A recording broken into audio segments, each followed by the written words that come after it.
Hey guys, welcome back to the channel. Dan, Warpaint JKU. And this is obviously part of the Project Maple Leaf build series. But it's also the third video in the 14-bolt regear series. The first video we did the locker, ring gear, and carrier bearings. Second video we did our pinion.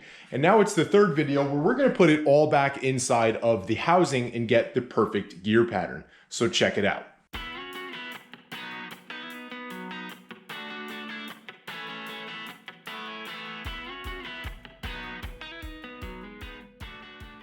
All right guys, and in just like the first two videos, we need a few specialized tools in order to get this done correctly. But I will say that this is actually a pretty simple job when it comes to tools, and most of the tools we're gonna use are just simple tools that most people have in their garage. But there is one that we're definitely gonna need, so let's dive in. That first special tool is going to be a magnetic base dial indicator. This tool's not all that expensive, but it's the only way for us to determine our backlash between our ring and our pinion. And don't worry, we'll talk about what backlash is when we get to it. But the other tools we're going to need is definitely going to be a torque wrench. We're going to need a pretty heavy duty screwdriver for this section of the build. And we're also definitely going to need our instruction booklet. Ours happens to come from Yukon Gear and Axle, but we're gonna need to make sure we have that so we know what the specs are for our new bearings and what the specs are for our new ring and pinion when it comes to setting that backlash. Okay, it is finally time to get started, and we're gonna start by getting our pinion into the carrier. Now, there is something important about the pinion that we need to make sure we do correctly. Now, inside of our housing, now this is obviously going to be the bottom. Here's that flat spot is where we shaved it in the 14-bolt pinion shave video. You can check that out. It's very simple. But when we put our carrier in here and the ring gear turns, it's actually going to throw diff fluid up and over on top of the housing and down in this channel in the back. Now, that channel actually is cast into it. You can see where it is. And on this side, there's a hole in there that's going to allow the gear oil to get to the bearings in our pinion. So in order to make sure that that gear oil gets through that channel in the housing and directly to the bearings, we need to make sure that we put the pinion back into the carrier the way it's supposed to go. There's only one way to do it. And if you look right here, there's a little bit of a gap, and that needs to line up with that hole. If you go around the sides, it's solid over here.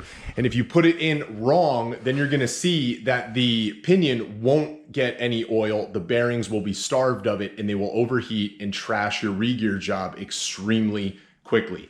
I've heard of it happening before. I've never personally seen it, because if you're paying attention, it's not all that difficult to put back together correctly, but that's what you need to look out for. So let's get that pinion back in the carrier. Now, before we get our pinion back in the housing, we need to remember this shim. We removed it off the carrier or off the housing if it stuck to it when we were first taking things apart. This is the factory shim, and this is what controls how deep your pinion rides in the housing. I'll explain that in a second once we get our pinion in and we can flip it back over. We essentially want to take our shim, lay it on top of the diff, line up all the bolt holes, take our pinion, make sure we find that spot for the oil to flow through, and then line it up with where it should live in the housing. Now, sometimes when you do that, you actually have to hit the pinion with like a rubber mallet or something to get it to slide in correctly, but this time it actually went in pretty easily. It doesn't always happen. Don't think you did something wrong if it doesn't just want to slide back in. I've done them, and probably about 50% of the time they slide right back in, no problem. About 50% of the time you got to hit them with a mallet or something to kind of get them in. You don't have to hit them hard, just some light taps. As long as that shim is lined up, you should be good to go. At this point, we're gonna take our bolts and we're gonna torque them in at 60 pound-feet, and we're just gonna go in a star pattern around kind of like you're torquing lug nuts. Okay guys, so now it's time to get our carrier back inside of the housing. The way we're gonna do that is to remove our bearing caps from each side of the axle. You're gonna wanna take out the lock here for the barrel adjusters that we talked about in prior videos. Do that on both sides. And then you're gonna wanna take out the bearing caps. You loosen the bolts. These should be a 13/16 socket. Loosen them up and take them out, but be very careful. And remember, we stamped these in the beginning of the process when we were disassembling this axle. And I stamped them with a letter A on this side that's sideways, and then a letter A on this side that's right side up. You wanna make sure that you keep these orientated the correct way when you remove them. Really good idea to get in there with just a dry paper towel, wipe the bearing surfaces real quick, and make sure that everything is nice and clean. Don't spray anything now. That should have already been done. And the reason you wouldn't want to is because you don't want to wash anything down into the bearings that for our pinion. But give it a quick wipe just to make sure there's no contaminants in there, no dust, anything like that. And then what we're gonna do from here on out is basically refer to this side of the housing, the passenger side, as the pinion side of the housing, because it's where the pinion lives, and ring gear side of the housing. And we want to first loosen our ring gear barrel adjuster as well as our pinion side barrel adjuster. Now you got to remember, these loosen opposite each other. So in order to loosen this one, we're going to turn it toward the top of the diff. Just give it a couple of turns.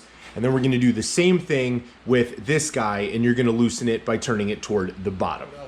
To be able to take our carrier, get it kind of lined up, you want to pull your fingers out kind of quickly and just get it to drop in. You're going to want to make sure that when you do that, you first actually fill the bearings with some gear oil. And then you're going to want to make sure when you do it that whether you do it with gloves or not, they're not going to protect your hands. I sometimes like to not use gloves in a situation like that because I had to remove my fingers really quickly, and I didn't want the glove getting stuck on something and not allowing me to get my hand out fast enough. You want to make sure you do that so that you're not injuring yourself because it is super heavy. Now guys, this is the perfect opportunity to talk about backlash and what it is. And very simply, backlash is the distance between our ring gear and our pinion. So the amount of room that it takes for our ring gear to move before the teeth of this contact the teeth of the pinion. You can hear that clunk. That's backlash. Now factory specs on backlash are between 6 and 10 thousandths for this axle. Clearly that is way too much. We also don't have any preload on our bearings. So let's go set it up. Before we get too far into this, we definitely want to make sure that we put our bearing caps back on. Again, making sure that left one is on the left side, right one is on the right side. You don't have to torque these down just yet, but you definitely want to make sure that the bolts are snug so that our ring gear doesn't fall out. In order to set a baseline for backlash with a 14 bolt, there are no shims, which is great. That's what makes this axle super easy to set up. And we're just going to be using our barrel adjusters for both preload as well as that backlash adjustment. Now, if you don't have enough backlash, keep in mind the pinion is on this side of the axle right down in there. I think you can see just a little bit of it. If you don't have enough backlash, that means the ring gear is too close to the pinion, right? There's not enough space between the teeth and you're out of spec. If you have too much backlash, that means the ring gear is too far this way and it's too far away from the pinion. So what we're gonna do at this point is basically use our screwdriver and our barrel adjusters to move the ring gear so that we don't have any backlash. As you can tell, we have way too much backlash. So I'm going to tighten this barrel adjuster, pushing the ring gear this way toward the pinion until that disappears. So remember to tighten it. We're gonna pull it down because loosening it was up. Okay, give it a little check every once in a while. Oh, we have a lot less. And you want to tighten it just to the point where that backlash disappears and you have no movement. Okay, right there. Once we have that eliminated, what we're gonna do is basically back off the pressure about 2 notches just to help get us a baseline. So that's 1 and 2. Now we're gonna put our lock back in just to secure it and make sure that that doesn't move. Okay, now that we have this side locked in, at least for our baseline, it's time to move toward the pinion side. Now this barrel adjuster is obviously pretty loose, so what we're gonna do is tighten it to basically snug, just past snug. Remember, tightening this one is obviously the opposite of our ring gear side. After this is snugged up like we just did, you're gonna wanna make sure that your axle is supported. If it's just sitting on jack stands, it's not gonna be enough because we're gonna put a lot of pressure on this barrel adjuster to make sure that we can now get bearing preload on the carrier bearings. The way we're gonna do that, because we're using new bearings, is to tighten this ring here after it's snug, which it is, 3 notches. So we're gonna get a really good screwdriver because we're putting a lot of pressure on it. And I'm gonna say that's 1.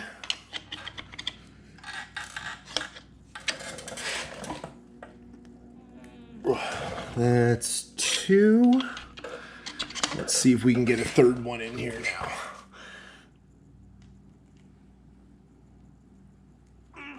Wow, I'm bending this screwdriver pretty good, and this is a really strong screwdriver, guys. Okay, 3.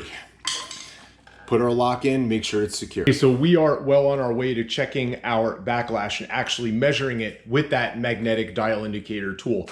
But before we do that, we actually have to torque down the bearing cap bolts here. Now, that torque spec can be found on the internet. Just make sure you're looking at the correct 14 bolt because they made a bunch of them. It's also inside of our Yukon gear and axle instruction book, along with all the other specs that you basically need to re-gear this axle. Ours calls for 135 pound-feet. Basically, this tool has a switch on it so you can have it in the off position, find where you want to put it, flip it on, and then it won't move. I like to put it right down here on this bottom side of the axle. I'm gonna flip it to the on position. The tool's pretty self-explanatory on how you're gonna set it up, but it's got some adjustments in here to where you can basically kind of loosen things and move it around and line it up. Now you're gonna wanna line it up on the outside top edge of the teeth here. So you're basically just gonna find a tooth, put some pressure on it, tighten it down so that it doesn't move.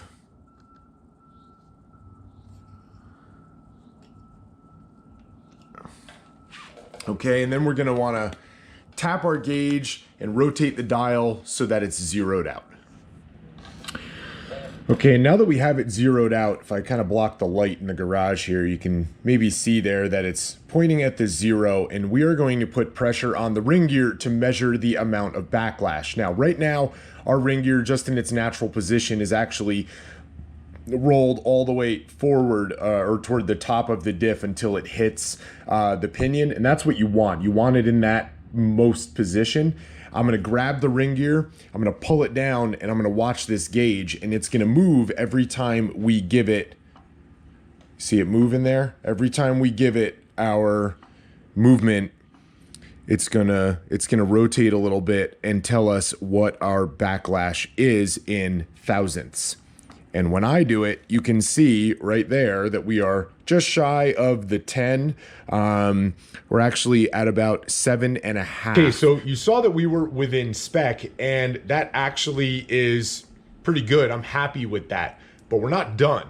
I actually have to rotate that ring gear using the pinion. You can turn the pinion manually, right? Turn that ring gear and measure in 4 different locations, 12 o'clock, 6 o'clock, 3 o'clock, 9 o'clock on that ring gear, because you want to make sure that it's within spec everywhere and close to the measurement that you just got. It will be slightly different, right? When we're talking about thousandths, it will be slightly different, and that's okay, as long as they're all within spec, and as long as it's within 2 maybe 0.003 difference. But within spec, that's okay all the way around the ring gear.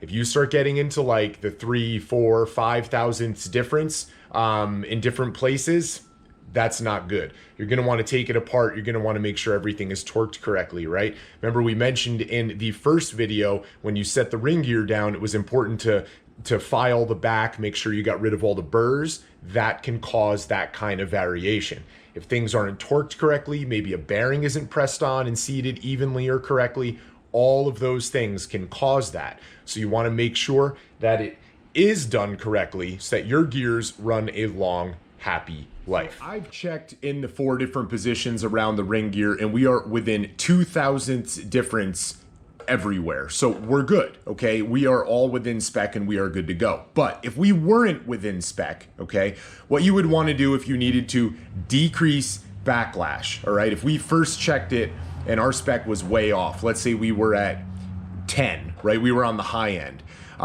We would want to decrease it a little bit, get closer to that middle mark, right? Maybe closer to the 7 mark. So what we would do is basically move the ring gear in that case closer to the pinion so that we have less backlash. The way we would do that is by loosening this barrel adjuster and then tightening this one to push it this way.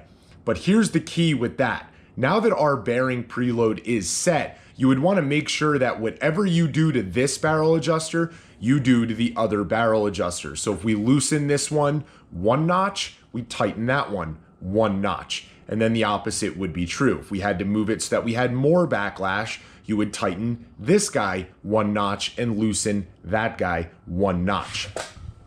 That 1 notch, guys, makes a big difference when we're only talking thousandths, right? It does not take much. So if you're really close, but it's not perfect, 1 notch on either side is all you need to either make it a little tighter or a little looser, and then check it again. But again, make sure you check it in all 4 spots, and then it'll be time to check your gear pattern. Let's get to that. In your Yukon Master Install Kit, you're actually gonna have gear marking compound, red thread lock like we talked about in other videos, and a brush. Now this gear marking compound would have to be mixed with a little bit of diff fluid in order to make it work. But because I've done this a number of times and continue to do it on a number of different axles, I actually buy my own gear marking compound. It's already pre-mixed, ready to go, and it comes with a larger volume of it. I'll link to this in the description. You're also gonna want your Yukon instruction booklet, because toward the back of the booklet, you are going to see here different patterns, and it's gonna basically tell you what pattern you have, and if the pinion is too close, these are acceptable patterns, and if the pinion is too far away, and then you kind of know what to do. So let's mark our gears and then we'll talk about it. Basically paint the coast and the drive side, which again, we'll talk about in just a minute. I'm gonna paint the coast and the drive side with this compound, but I'm gonna paint about 4 teeth, and I'm gonna make sure that they're completely covered. The top edge of this, the flat spot of this tooth, is actually going to be called the face of the tooth. It's not necessary to put any gear marking compound on that. It shouldn't make contact with anything. The angled side of the tooth up here, you can see how it's kind of sloped. This is actually the coast side of our tooth. This side is basically more vertical. It comes straight up and down a little bit more. This is going to be the drive side. And then the bottom of the tooth is either the flank or the root, it's called, where the tooth basically grows up out of the ring gear. That's why I like to call it the root. It's just easier for me to remember. Now, the outside edge of our ring gear is called the heel. And the inside edge, you guessed it, is called the toe. And we're gonna basically run our pattern, and a perfect pattern would be centered between the heel and the toe, and basically deep enough, but also not too deep, and same thing. We want it basically, you know, far enough away from the root, but not too far away. So let's see what we have. Put some pressure on the ring gear so it has some resistance, and I'm gonna roll it through, and we're gonna turn it both ways. Okay, I can see that gear marking compound coming around. So let's go the other way now. Again, put opposite pressure on it. And let's check that drive side. We basically have two things going on here with our ring gear, but they basically will lead to me making one change, and it should be better. Here it is. So this is the drive side of our tooth, the angle that we're looking at right now. Remember, it's the more vertical side of the tooth, and you can see how the pattern, it's not too deep, but if anything, it's not deep enough, okay? It should almost be an oval mark that has some yellow underneath it, as well as a little bit more yellow than that on the top side. And basically our tooth, you can see, is running, that oval mark is running off the top of the tooth, off the face of the tooth. We don't want that, so it needs to be a little bit deeper. Now, consequently, if we flip and we look at the other side, on our coast side, that's pretty good. We basically want our ring gear to look like that. Now, it could be a little bit deeper, but the coast side of the ring gear is definitely better than the drive side. Now, what that means, okay, if you want to go back and we can check our book just to show you, basically right there, okay, we have a coast side where basically it says right there, the coast side, you can see how the mark is kind of centered on the tooth, and on the drive side, it's too high, it's not centered, okay? It goes all the way down toward the root, like you guys saw, but it kind of comes off on the top edge by the face. Now, that means, it said right on top of that page, but I also know that that means our pinion is too far away, which means I have to basically flip the axle back over, okay? Remove the pinion, take a measurement of my shim with our calipers, decrease the thickness of that shim, put it all back together, recheck my backlash to make sure we're still within spec, and then run a clean gear pattern again, and let's check it out. We're gonna just move that pinion in just the tiniest bit. We're gonna just wipe down a spot of it here, make sure it's nice and clean. Remember I said in prior videos that little bit of oil or any contaminants on there will affect your reading. We're gonna make sure our calipers are zeroed out.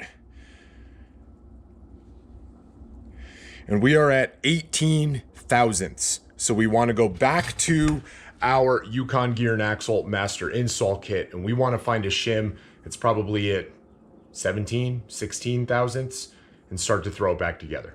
So at this point in these three videos, you have seen how to re-gear your 14-volt axle. At this point, I've actually had to take ours apart a couple of times. I went from that original shim thickness down to a 15 or so thousandths shim thickness. I then stepped it down again to a 13 thousandths thickness because those little adjustments were making that gear pattern closer and closer to perfect each time. But at this point, that 13 thousandths has it pretty close, and I'm happy with it. I've seen worse patterns come from the factory on new axles. I check those every once in a while when they come to me for something like a re-gear. I'll check just to see how the factory had it set up, and I've definitely seen worse. And so I'm happy with it, okay? Like I said, the coast pattern over here is basically perfect, okay? The drive pattern, you know, it could be a tiny bit deeper, but it's not bad, and I don't have another shim to make it that thousandth difference that we're probably talking about there. So I'm gonna run it. It's centered from heel to toe, and it's deep enough for me toward the root, but not being too deep. So we're gonna run it, okay? Everything is within spec. At this point, it's time. We're gonna basically paint and put back on our 13-bolt shave cover. You can check out that video. We're gonna start to reassemble the axle, probably in another video so I can show you guys what we need to do with wheel speed sensors. And at that point, guys, this axle is ready for some brackets and a slide under a Jeep.